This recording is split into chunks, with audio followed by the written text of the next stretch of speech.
ಬಂಧುಗಳೇ ನಮಸ್ಕಾರ, ಹೇಗಿದ್ರೆ ನೀವೆಲ್ಲರೂ? ನಾನು ಸುಬ್ರಹ್ಮಣ್ಯ ಎಸ್ ಹಂಡಿಗೆ. ಬಂಧುಗಳೇ, ಸದ್ಯ ಇಡೀ ದೇಶದಲ್ಲಿ ಗಮನ ಸೆಳೆತಿರುವಂತಹ ರಾಜಕಾರಣಿ ಅಂದ್ರೆ ಅದು ನಿತೀಶ್ ಕುಮಾರ್. ಕಾರಣ, ಬರೋಬ್ಬರಿ 10ನೇ ಬಾರಿಗೆ ಬಿಹಾರದ ಮುಖ್ಯಮಂತ್ರಿಯಾಗಿ ಪ್ರಮಾಣ ವಚನವನ್ನು ಸ್ವೀಕರಿಸಿದ್ದಾರೆ. ಇಡೀ ದೇಶದಲ್ಲೇ ಅತಿ ಹೆಚ್ಚು ಬಾರಿ ಮುಖ್ಯಮಂತ್ರಿ ಆದಂತಹ ಖ್ಯಾತಿ ಅಂದ್ರೆ ಅದು ನಿತೀಶ್ ಕುಮಾರ್ರದ್ದು. 10ನೇ ಬಾರಿ ಅಂದ್ರೆ ಅದು ಸಾಮಾನ್ಯ ವಿಚಾರ ಅಲ್ವೇ ಅಲ್ಲ. ಇವತ್ತು ನಿತೀಶ್ ಕುಮಾರ್ ಮುಖ್ಯಮಂತ್ರಿ ಆದ್ರೆ ಬಿಜೆಪಿಯಿಂದ ಸಾಮ್ರಾಟ್ ಚೌಧರಿ ಹಾಗೆ ವಿಜಯ್ ಕುಮಾರ್ ಸಿನ್ಹಾ ಡಿಸಿಎಂ ಆಗಿ ಪ್ರಮಾಣ ವಚನ ಸ್ವೀಕರಿಸಿದ್ದಾರೆ. ಹಾಗೆ 25 ಮಂದಿ ಸಚಿವರಾಗಿಯೂ ಕೂಡ ಇವತ್ತು ಪ್ರತಿಜ್ಞಾ ವಿಧಿಯನ್ನ ಸ್ವೀಕಾರ ಮಾಡಿದ್ದಾರೆ. ಹಾಗಾದ್ರೆ ನಿತೀಶ್ ಕುಮಾರ್ ರಾಜಕೀಯ ಬದುಕು ಹೇಗಿತ್ತು? ಒಂದಷ್ಟು ಇಂಟ್ರೆಸ್ಟಿಂಗ್ ಸಂಗತಿಗಳಿದ್ದಾವೆ, ಅದೆಲ್ಲವನ್ನು ಕೂಡ ಈ ವಿಡಿಯೋದಲ್ಲಿ ಗಮನಿಸ್ತಾ ಹೋಗೋಣ. ಬಂಧುಗಳೇ, ಈ ಚುನಾವಣೆಗೂ ಕೆಲ ತಿಂಗಳ ಹಿಂದಿನ ಒಂದಷ್ಟು ವಿಡಿಯೋಗಳನ್ನು ನೀವು ಗಮನಿಸಿರಬಹುದು. ನಿತೀಶ್ ಕುಮಾರ್ಗೆ ಸಂಬಂಧಪಟ್ಟ ಹಾಗೆ ಆ ವಿಡಿಯೋಗಳು ಸಿಕ್ಕಾಬಟ್ಟೆ ವೈರಲ್ ಆಗ್ತಾ ಇತ್ತು. ಕಾರಣ, ನಿತೀಶ್ ಕುಮಾರ್ ಸಾರ್ವಜನಿಕ ಕಾರ್ಯಕ್ರಮದಲ್ಲಿ ಭಾಗಿಯಾದಂಥ ಸಂದರ್ಭದಲ್ಲಿ ವಿಚಿತ್ರವಾಗಿ ವರ್ತನೆಯನ್ನ ಮಾಡ್ತಾ ಇದ್ರು. ಒಂದು ರೀತಿಯಲ್ಲಿ ಹಾಸ್ಯಾಸ್ಪದವಾಗಿರ್ತಾ ಇತ್ತು.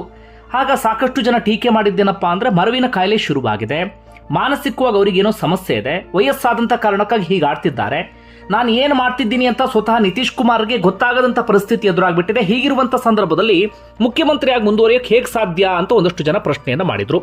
ಆದರೆ ಅಂತಹ ಪರಿಸ್ಥಿತಿಯಲ್ಲಿ ಕಂಬ್ಯಾಕ್ ಮಾಡಿ ಇದೀಗ ಮತ್ತೊಮ್ಮೆ ಮುಖ್ಯಮಂತ್ರಿ ಆಗ್ತಿರೋದು ಸಾಮಾನ್ಯವಾದಂಥ ಸಂಗತಿ ಅಲ್ವೇ ಅಲ್ಲ. ಹಾಗಾದ್ರೆ ಹಿಂದಿನ ಬದುಕು ಹೇಗೆಲ್ಲ ಇತ್ತು ಅದನ್ನ ಈಗ ನೋಡ್ತಾ ಹೋಗೋಣ. ಒಂದು ಕಡೆ ನಿತೀಶ್ ಕುಮಾರ್ ಈ ಪರಿಯಾದಂಥ ಯಶಸ್ಸನ್ನ ಬಿಹಾರದಲ್ಲಿ ಕಾಣೋದಕ್ಕೆ ಕಾರಣ ಸಾಕಷ್ಟಿದೆ. ಈ ಬಾರಿಯಲ್ಲಿ ಎನ್ಡಿಎ ಅಭೂತಪೂರ್ವವಾದಂಥ ಗೆಲುವನ್ನು ಸಾಧಿಸಿತು ಅಂದ್ರೆ ಅದಕ್ಕೆ ಕಾರಣವೂ ಕೂಡ ನಿತೀಶ್ ಕುಮಾರ್ ಹಾಗೆ ಅವರ ಚಾರ್. ನಿತೀಶ್ ಕುಮಾರ್ಗಿರುವಂಥ ಪ್ಲಸ್ ಪಾಯಿಂಟ್ ಏನಪ್ಪಾ ಅಂದ್ರೆ, ನಿತೀಶ್ ಕುಮಾರ್ ಯಾವುದೇ ಜಾತಿ ರಾಜಕಾರಣವನ್ನ ಮಾಡಿದಂಥವರಲ್ಲ, ಹಾಗೆ ಕುಟುಂಬ ರಾಜಕಾರಣಕ್ಕೆ ಮನ್ನಣೆಯನ್ನ ಕೊಟ್ಟಂಥವರಲ್ಲ ನಿತೀಶ್ ಕುಮಾರ್. ಅದೇ ರೀತಿಯಾಗಿ ಈ ಸ್ವಜನ ಪಕ್ಷಪಾತ, ಭ್ರಷ್ಟಾಚಾರ, ಲಂಚಬಾಕತನ ಇಂತಹ ಯಾವುದೇ ಆರೋಪಗಳು ಕೂಡ ನಿತೀಶ್ ಕುಮಾರ್ಗಿಲ್ಲ. ಇಡೀ ದೇಶದಲ್ಲೇ ಕ್ಲೀನ್ ಹ್ಯಾಂಡ್ ರಾಜಕಾರಣಿ ಅಂತ ಕರೆಸ್ಕೊಂಡಂಥವರು.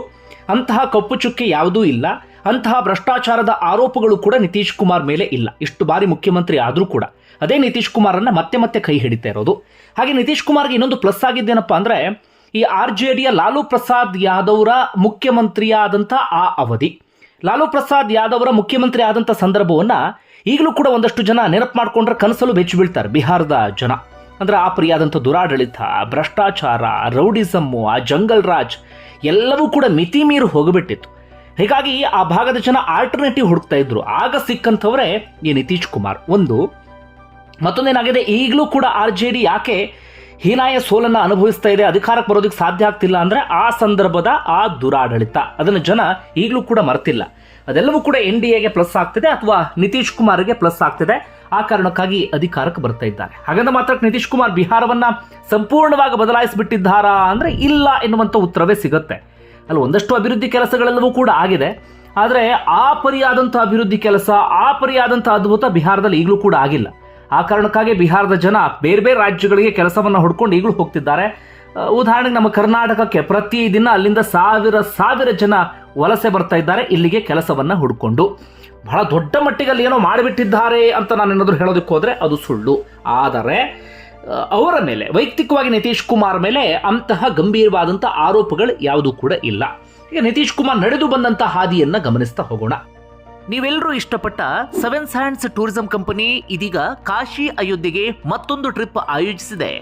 ಕೇವಲ 39,500 ರೂಪಾಯಿಗೆ ಕಾಶಿ, ಅಯೋಧ್ಯೆ, ತ್ರಿವೇಣಿ ಸಂಗಮ, ಗಯಾ, ಬೋಧ್ಗಯಾ 5 ದಿನಗಳ ಕಾಲ ಆರಾಮಾಗಿ ಓಡಾಡಬಹುದು. ಈ ಪ್ಯಾಕೇಜ್ನಲ್ಲಿ ಫ್ಲೈಟ್ ಟಿಕೆಟ್ಸ್, 3 ಸ್ಟಾರ್ ಹೋಟೆಲ್ನಲ್ಲಿ ಸ್ಟೇ, ಆಲ್ ಮೀಲ್ಸ್, ನೀಟಾಗಿ ದೇವರ ದರ್ಶನ, AC ಟ್ರಾನ್ಸ್ಪೋರ್ಟ್ ವ್ಯವಸ್ಥೆ, ಬೋಟಿಂಗ್ ಮತ್ತು auto charges, 24x7 tour manager assistance ಜೊತೆಗೆ special care for senior citizens ಇರುತ್ತೆ. ಹೊರಡುವ ದಿನ ಇದೇ ಡಿಸೆಂಬರ್ 3ನೇ ತಾರೀಕು. ಕೆಲವೇ ಸೀಟುಗಳು ಲಭ್ಯ. ಆಸಕ್ತರು ಈ ಕೆಳಗಿನ ಕಾಂಟ್ಯಾಕ್ಟ್ ನಂಬರ್ಗೆ ಈಗಲೇ ಕಾಲ್ ಮಾಡಿ ನಿಮ್ಮ ಸೀಟನ್ನು ಬುಕ್ ಮಾಡಿ. ಬಂಧುಗಳೇ, ನಿತೀಶ್ ಕುಮಾರ್ ಒಂದು ಸಾಮಾನ್ಯವಾದಂಥ ಹಳ್ಳಿಯಲ್ಲಿ ಒಂದು ಸಾಮಾನ್ಯವಾದಂಥ ಕುಟುಂಬದಲ್ಲಿ ಹುಟ್ಟಿದಂಥವರು. ಯಾವುದೇ ರಾಜಕೀಯ ಹಿನ್ನೆಲೆ ಅಂಥದ್ದೇನೂ ಕೂಡ ಇರಲಿಲ್ಲ. ಅವರು ಎಲೆಕ್ಟ್ರಿಕಲ್ ಇಂಜಿನಿಯರಿಂಗ್ ಅನ್ನು ಪೂರ್ಣಗೊಳಿಸ್ತಾರೆ. ಅದಾದ ಬಳಿಕ ಬಿಹಾರ್ ಸ್ಟೇಟ್ ಎಲೆಕ್ಟ್ರಿಸಿಟಿ ಬೋರ್ಡ್ನಲ್ಲಿ ಸ್ವಲ್ಪ ಅವಧಿ ಕೆಲಸದಲ್ಲಿ ಇರ್ತಾರೆ. ಅರೆ ಮನಸ್ಸಿನಿಂದನೇ ಕೆಲಸವನ್ನ ಮಾಡ್ತಿರ್ತಾರೆ. ಸಾರ್ವಜನಿಕ ಜೀವನದಲ್ಲಿ ತೊಡಗಿಸ್ಕೊಳ್ಬೇಕು ಎನ್ನುವಂಥ ಹುಮ್ಮಸ್ಸಿರುತ್ತೆ. ಆಗ ತುರ್ತು ಪರಿಸ್ಥಿತಿಯ ವಿರುದ್ಧ ಅಥವಾ ಇಂದಿರಾ ಗಾಂಧಿಯ ಆ ಸರ್ಕಾರದ ವಿರುದ್ಧ ದೊಡ್ಡ ಮಟ್ಟಿಗಿನ ಹೋರಾಟ ಎಲ್ಲವೂ ಕೂಡ ನಡೀತಾ ಇರುತ್ತೆ. 1974ರಲ್ಲಿ JP ಮೂವ್ಮೆಂಟ್ ನಡೀತಾ ಇರುತ್ತೆ. ಆ JP ಚಳುವಳಿಯಿಂದಲೇ ಸಾಕಷ್ಟು ರಾಜಕಾರಣಿಗಳು ಇವತ್ತು ದೊಡ್ಡ ಮಟ್ಟಿಗೆ ಹೆಸರನ್ನ ಮಾಡಿದಂಥವ್ರು. ಅದರಲ್ಲಿ ನಿತೀಶ್ ಕುಮಾರ್ ಕೂಡ ಒಬ್ಬರು. JP ಮೂವ್ಮೆಂಟ್ನಲ್ಲೂ ತಮ್ಮನ್ನು ತಾವು ತೊಡಗಿಸ್ಕೊಳ್ತಾರೆ. ಅದಾದ ಬಳಿಕ ತುರ್ತು ಪರಿಸ್ಥಿತಿ ಸಂದರ್ಭದಲ್ಲಿ ಜೈಲಿಗೂ ಕೂಡ ಹೋಗ್ತಾರೆ. ಅದಾದ ನಂತರ 1977ರಲ್ಲಿ ಜನತಾ ಪಾರ್ಟಿಯಲ್ಲಿ ತಮ್ಮನ್ನು ಸಕ್ರಿಯವಾಗಿ ಗುರುತಿಸಿಕೊಳ್ತಾರೆ ನಿತೀಶ್ ಕುಮಾರ್. ಆಗ ನಿತೀಶ್ ಕುಮಾರ್, ಲಾಲು ಪ್ರಸಾದ್ ಯಾದವ್ ಎಲ್ಲರೂ ಕೂಡ ಒಟ್ಟೊಟ್ಟಿಗೆ ರಾಜಕಾರಣವನ್ನು ಮಾಡಿಕೊಂಡು ಬಂದಂಥವರು. ಆಗ ನಿತೀಶ್ ಕುಮಾರ್, ಲಾಲು ಪ್ರಸಾದ್ ಯಾದವ್ ಇವರೆಲ್ಲರನ್ನು ಕೂಡ ಹೆಚ್ಚೆಚ್ಚು ಭಾಷಣಕ್ಕೆ ಅಥವಾ ಸಾರ್ವಜನಿಕ ಸಭೆಗಳಿಗೆ ಕರ್ಕೊಂಡು ಬರ್ತಾ ಇದ್ರು. ಕಾರಣ ಕ್ರೌಡ್ ಪುಲ್ಲರ್ ಅಂತೇಳಿ ಇವ್ರನ್ನ ಕರಿತಾ ಇದ್ರು. ಅಂದ್ರೆ ಜನರನ್ನ ಸೇರಿಸುವಂತ ತಾಕತ್ತು ಇವರ ಭಾಷಣಕ್ಕೆ ಇದೆ ಅಥವಾ ಇವರಿಗಿದೆ ಅಂತ ಹೇಳಿ. ಅದೇ ನಿತೀಶ್ ಕುಮಾರ್ಗೆ ದೊಡ್ಡ ಮಟ್ಟಿಗೆ ಜನಪ್ರಿಯತೆ ಸಿಗೋದಿಕ್ಕೆ ಕಾರಣ ಆಗುತ್ತೆ. ಅದೇ ಜನಪ್ರಿಯತೆ ಆಧಾರದ ಮೇಲೆ 77ರಲ್ಲಿ ಚುನಾವಣೆ ಸ್ಪರ್ಧೆಯನ್ನ ಮಾಡ್ತಾರೆ, ಅದರ ಸೋಲನ್ನ ಕಾಣ್ತಾರೆ. 80ರಲ್ಲಿ ಮತ ಸ್ಪರ್ಧೆಯನ್ನ ಮಾಡ್ತಾರೆ, ಅದರ ಸೋಲನ್ನ ಕಾಣ್ತಾರೆ. ಅಂದ್ರೆ ಮೊದಲ 2 ಚುನಾವಣೆಯಲ್ಲಿ ಸೋತಂತವರು ನಿತೀಶ್ ಕುಮಾರ್. ಅಂತಿಮವಾಗಿ 1985ರಲ್ಲಿ ಹರ್ನೌತ್ ಎನ್ನುವಂತ ವಿಧಾನಸಭಾ ಕ್ಷೇತ್ರದಿಂದ ಗೆಲುವನ್ನು ಸಾಧಿಸ್ತಾರೆ. MLA ಆಗಿದ್ದು ಅದೇ ಲಾಸ್ಟ್ ನಿತೀಶ್ ಕುಮಾರ್. ಅದಾದ ಬಳಿಕ ಮತ್ತಾವತ್ತೂ ಕೂಡ ಅವರು ವಿಧಾನಸಭಾ ಚುನಾವಣೆಗೆ ಸ್ಪರ್ಧೆಯನ್ನ ಮಾಡಿಲ್ಲ. ಆದ್ರೂ ಹೇಗೆ CM ಆದ್ರು ಅನ್ನೋದನ್ನು ಹೇಳ್ತಾ ಹೋಗ್ತೀನಿ ಕೇಳಿ. ಅದಾದ ನಂತರ ಅವರು ಸೀದಾ ಲೋಕಸಭಾ ಚುನಾವಣೆ ಕಡೆ ಗಮನವನ್ನು ಹರಿಸ್ತಾರೆ. ಅಂದ್ರೆ ರಾಷ್ಟ್ರ ರಾಜಕಾರಣವನ್ನ ಮಾಡಬೇಕು ಅಂತ ಹೇಳಿ 89ರಲ್ಲಿ ಮೊದಲ ಬಾರಿಗೆ ಲೋಕಸಭಾ ಚುನಾವಣೆಗೆ ಸ್ಪರ್ಧೆಯನ್ನ ಮಾಡ್ತಾರೆ, ಗೆಲುವನ್ನು ಸಾಧಿಸ್ತಾರೆ. ಮೊದಲ ಗೆಲುವಿನಲ್ಲೇ 1990ರಲ್ಲಿ ಯೂನಿಯನ್ ಮಿನಿಸ್ಟರ್ ಕೂಡ ಆಗ್ತಾರೆ. 91ರಲ್ಲಿ ಮತ್ತೊಮ್ಮೆ ಲೋಕಸಭಾ ಚುನಾವಣೆಯಲ್ಲಿ ಗೆಲುವು, 96ರಲ್ಲಿ ಮತ್ತೊಮ್ಮೆ ಗೆಲುವು, 98ರಲ್ಲಿ ಮತ್ತೊಮ್ಮೆ ಲೋಕಸಭಾ ಚುನಾವಣೆಯಲ್ಲಿ ಗೆಲುವು, 98ರಲ್ಲಿ ಯೂನಿಯನ್ ಮಿನಿಸ್ಟರ್ ಆಗ್ತಾರೆ. 99ರಲ್ಲಿ 5th ಟರ್ಮ್ ಲೋಕಸಭಾ ಚುನಾವಣೆಯಲ್ಲಿ ಗೆಲುವನ್ನು ಸಾಧಿಸ್ತಾರೆ. 99ರಲ್ಲಿ ಮತ್ತೊಮ್ಮೆ ಯೂನಿಯನ್ ಮಿನಿಸ್ಟರ್ ಆಗ್ತಾರೆ. ಇದರ ನಡುವೆ 2000 ಇಸ್ವಿ ಮಾರ್ಚ್ನಲ್ಲಿ ಮೊಟ್ಟ ಮೊದಲ ಬಾರಿಗೆ ನಿತೀಶ್ ಕುಮಾರ್ ಮುಖ್ಯಮಂತ್ರಿ ಆಗ್ತಾರೆ. ಯಾವಾಗ? 2000 ಇಸ್ವಿಯಲ್ಲಿ. ಆದರೆ ಸಂಖ್ಯಾಬಲವನ್ನ ಪ್ರದರ್ಶನವನ್ನ ಮಾಡೋದ್ರಲ್ಲಿ ಅಥವಾ ಸಂಖ್ಯಾಬಲವನ್ನ ತೋರಿಸುವಲ್ಲಿ ಫೇಲ್ಯೂರ್ ಆಗ್ತಾರೆ. ಹೀಗಾಗಿ ಕೇವಲ 7 ದಿನದಲ್ಲಿ ರಾಜೀನಾಮೆ ಕೊಡುವಂತಹ ಪ್ರಸಂಗ ನಿತೀಶ್ ಕುಮಾರ್ಗೆ ಎದುರಾಗುತ್ತೆ. ಅದಾದ ನಂತರ ಮತ್ತೆ ಅವರು ಲೋಕಸಭಾ ಚುನಾವಣೆ ಕಡೆಗೆ ಗಮನವನ್ನು ಹರಿಸಿರ್ತಾರೆ. ಹೀಗಾಗಿ 2001ರಿಂದ 2004ರವರೆಗೆ ರೈಲ್ವೆ ಮಿನಿಸ್ಟರ್ ಕೂಡ ಆಗ್ತಾರೆ. ರೈಲ್ವೆ ಮಿನಿಸ್ಟರ್ ಆದಂಥ ಸಂದರ್ಭದಲ್ಲಿ ದೊಡ್ಡ ಮಟ್ಟಿಗೆ ಹೆಸರನ್ನು ಕೂಡ ಮಾಡ್ತಾರೆ. 2004ರಲ್ಲಿ ಮತ್ತೊಮ್ಮೆ ಅವರು ಲೋಕಸಭಾ ಚುನಾವಣೆಯಲ್ಲಿ ಗೆಲುವನ್ನು ಸಾಧಿಸ್ತಾರೆ. ಅದು 6th ಟರ್ಮ್. ಅದೇ ಲಾಸ್ಟ್ ಅವರು ಚುನಾವಣೆಗೆ ಸ್ಪರ್ಧೆಯನ್ನ ಮಾಡಿದ್ದು. ಅದಾದ ಬಳಿಕ ವಿಧಾನಸಭಾ ಚುನಾವಣೆಗೂ ಸ್ಪರ್ಧೆಯನ್ನ ಮಾಡಿಲ್ಲ, ಲೋಕಸಭಾ ಚುನಾವಣೆಗೂ ಕೂಡ ಸ್ಪರ್ಧೆಯನ್ನ ಮಾಡಿಲ್ಲ. ಇದೇ ಇಂಟ್ರೆಸ್ಟಿಂಗ್ ಸಂಗತಿ ನೋಡಿ. 2004ರಲ್ಲೇ ಲಾಸ್ಟ್ ಅವರು ಚುನಾವಣೆಗೆ ಅಂತ ನಿಂತಿದ್ದು, ಅಥವಾ ಜನರ ಎದುರುಗಡೆ ನಾನು ವೋಟ್ ಹಾಕಿ ಅಂತ ಹೋಗಿದ್ದು. ಪಕ್ಷಕ್ಕೆ ವೋಟ್ ಹಾಕಿ ಅಂತ ಪ್ರಚಾರ ಮಾಡಿದ್ದಾರೆ, ಆದ್ರೆ ನನಗೆ ವೋಟ್ ಹಾಕಿ ಅಂತ ಹೋಗಿದ್ದು 2004ರಲ್ಲೇ ಲಾಸ್ಟ್. ಅದಾದ ಬಳಿಕ ಅವರು ಹೋಗೇ ಇಲ್ಲ.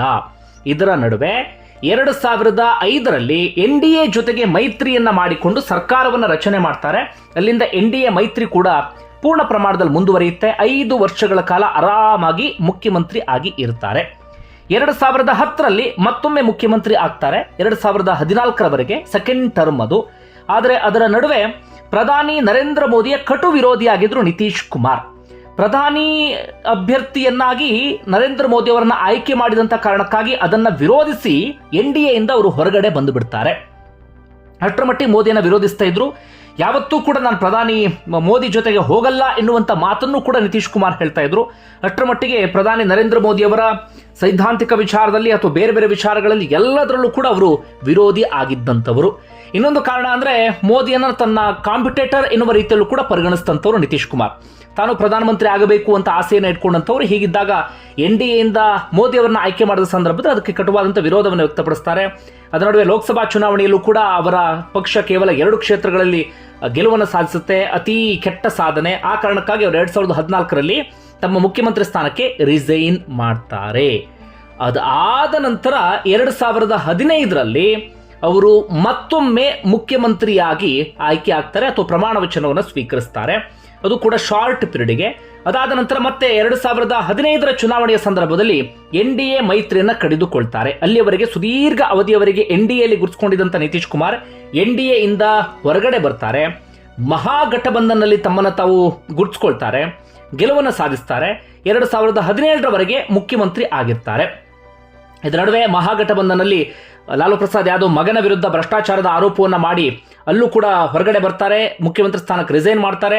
ಮತ್ತೆ NDA ಮೈತ್ರಿ ಜೊತೆಗೆ ಹೋಗ್ತಾರೆ. 2017ರಲ್ಲಿ ಮತ್ತೊಮ್ಮೆ ಮುಖ್ಯಮಂತ್ರಿ ಆಗ್ತಾರೆ. ಮತ್ತೆ 2020ರಲ್ಲಿ NDA ಮೈತ್ರಿಯಿಂದ ಹೊರಗಡೆ ಬರ್ತಾರೆ. 2020ರಲ್ಲಿ ಮಹಾಗಠಬಂಧನ್ ಜೊತೆಗೆ ಹೋಗ್ತಾರೆ. 2022ರವರೆಗೆ ಮುಖ್ಯಮಂತ್ರಿ ಆಗಿರ್ತಾರೆ. ಮತ್ತೆ ಮಹಾಗಠಬಂಧನದಿಂದ ಹೊರಗಡೆ ಬರ್ತಾರೆ. 2022ರಲ್ಲಿ ಮತ್ತೊಮ್ಮೆ ಮುಖ್ಯಮಂತ್ರಿ ಆಗ್ತಾರೆ. 2024ರವರೆಗೆ ಮುಖ್ಯಮಂತ್ರಿ ಆಗಿರ್ತಾರೆ. ಮತ್ತೆ NDA ಇಂದ ಹೊರಗಡೆ ಬರ್ತಾರೆ, ಮಹಾಗಠಬಂಧನ್ ಜೊತೆಗೆ ಹೋಗ್ತಾರೆ.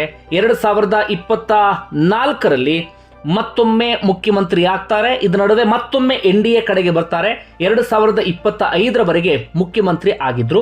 ಈಗ ಮತ್ತೊಮ್ಮೆ 2025ರಲ್ಲಿ 10ನೇ ಬಾರಿಗೆ ಮುಖ್ಯಮಂತ್ರಿಯಾಗಿ ಪ್ರಮಾಣ ವಚನವನ್ನು ಸ್ವೀಕರಿಸ್ತಾ ಇದ್ದಾರೆ.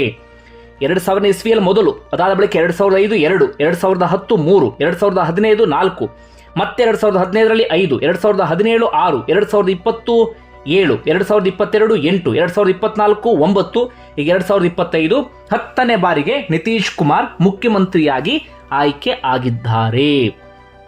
2015ರವರೆಗೆ ಅವ್ರನ್ನ ಪಲ್ಟು ಕುಮಾರ್ ಎನ್ನುವ ರೀತಿಯಲ್ಲಿ ಕರೀತಾ ಇರಲಿಲ್ಲ. ಆದರೆ 2015ರ ನಂತರ ಅವರು 4 ಬಾರಿ ಆ ಕಡೆ ಈ ಕಡೆ ಹೋಗಿ ಬಂದಂತ ಕಾರಣಕ್ಕಾಗಿ ಅಧಿಕಾರಕ್ಕೋಸ್ಕರ ಎಲ್ಲಿ ಬೇಕಾದರೂ ಇರ್ತಾರೆ, ಸಿದ್ಧಾಂತವನ್ನ ಮರೆತು ಎನ್ನುವಂತ ಆರೋಪವನ್ನು ಕೂಡ ಅವರು ಫೇಸ್ ಮಾಡಬೇಕಾಯಿತು. ಒಮ್ಮೆ ಆ ಕಡೆ ಒಮ್ಮೆ ಈ ಕಡೆ ಅಂತ ಜಂಪ್ ಮಾಡ್ತಾ ಇದ್ರು. ಆದರೆ ಈಗ ನಿತೀಶ್ ಕುಮಾರ್ ಹೇಳಿದ್ದಾರೆ, ನಾನು ಯಾವ ಕಡೆಗೂ ಹೋಗಲ್ಲ, NDA ಮೈತ್ರಿಯಲ್ಲೇ ಇರ್ತೀನಿ ಅಂತ ಹೇಳಿ. ಏನು ಮಾಡ್ತಾರೆ ಮುಂದೆ ಅನ್ನೋದು ಗೊತ್ತಿಲ್ಲ. ಸದ್ಯಕ್ಕಂತೂ ಅವರು ಮುಖ್ಯಮಂತ್ರಿಯಾಗಿ ಇದ್ದಾರೆ. ಇದ್ರ ನಡುವೆ ಹಾಗಾದ್ರೆ ಶಾಸಕನಾಗದೆ ಹೇಗೆ ಮುಖ್ಯಮಂತ್ರಿ ಆದ್ರು ಅನ್ನುವಂಥ ಕುತೂಹಲ ಎಲ್ರಿಗೂ ಕೂಡ ಇದ್ದೇ ಇರುತ್ತೆ. 2006ರಿಂದಲೂ ಕೂಡ ಅವರು ವಿಧಾನ ಪರಿಷತ್ ಸದಸ್ಯರಾಗಿ ಆಯ್ಕೆಯಾಗಿ ಬರ್ತಾ ಇದ್ದಾರೆ. 6 ರಾಜ್ಯಗಳಲ್ಲಿ ವಿಧಾನ ಪರಿಷತ್ ಕೂಡ ಇದೆ, ನಮ್ಮ ರಾಜ್ಯವೂ ಸೇರಿದಂತೆ. ಆ ವಿಧಾನ ಪರಿಷತ್ನಲ್ಲಿ ಅಂದ್ರೆ ಶಾಸಕನ ಮುಖ್ಯಮಂತ್ರಿ ಆಗುವ ಸಂದರ್ಭದಲ್ಲಿ MLA ಆಗದೆ MLC ಆಗಿಯೂ ಕೂಡ ಮುಖ್ಯಮಂತ್ರಿ ಆಗೋದಕ್ಕೆ ಅವಕಾಶವನ್ನು ಮಾಡಿಕೊಡಲಾಗಿದೆ. ಆ ಕಾರಣಕ್ಕಾಗಿ ನಿರಂತರವಾಗಿ ಅವರು ವಿಧಾನ ಪರಿಷತ್ ಸದಸ್ಯರಾಗಿ ಆಯ್ಕೆಯಾಗಿ ಬರ್ತಿದ್ದಾರೆ. ಸದ್ಯ 4th ಟರ್ಮ್ ಅವರು ವಿಧಾನ ಪರಿಷತ್ ಸದಸ್ಯರಾಗಿ ಮುಂದುವರಿತಾ ಇರೋದು. ವಿಧಾನ ಪರಿಷತ್ ಸದಸ್ಯರಾಗಿಯೇ ಇದೀಗ ಮುಖ್ಯಮಂತ್ರಿಯಾಗಿ ಕಂಟಿನ್ಯೂ ಆಗ್ತಾ ಇದ್ದಾರೆ. ಅವರು ಮುಖ್ಯಮಂತ್ರಿ ಆಗಿದ್ದಂಥ ಸಂದರ್ಭದಲ್ಲಿ ಒಮ್ಮೆಯೂ ಕೂಡ ಶಾಸಕನಾಗಿಲ್ಲ. ಅದು ಬಹಳ ಇಂಟ್ರೆಸ್ಟಿಂಗ್ ಸಂಗತಿ. ಬಂಧುಗಳೇ, ಒಟ್ಟಾರೆ ನಿಮ್ಗೆ ಏನಿಸ್ತದೆ ನನ್ನ ಕಮೆಂಟ್ ಬಾಕ್ಸಲ್ಲಿ ಮೆನ್ಷನ್ ಮಾಡಿ. ಧನ್ಯವಾದ ವಿಡಿಯೋ ನೋಡಿದ್ದಕ್ಕಾಗಿ.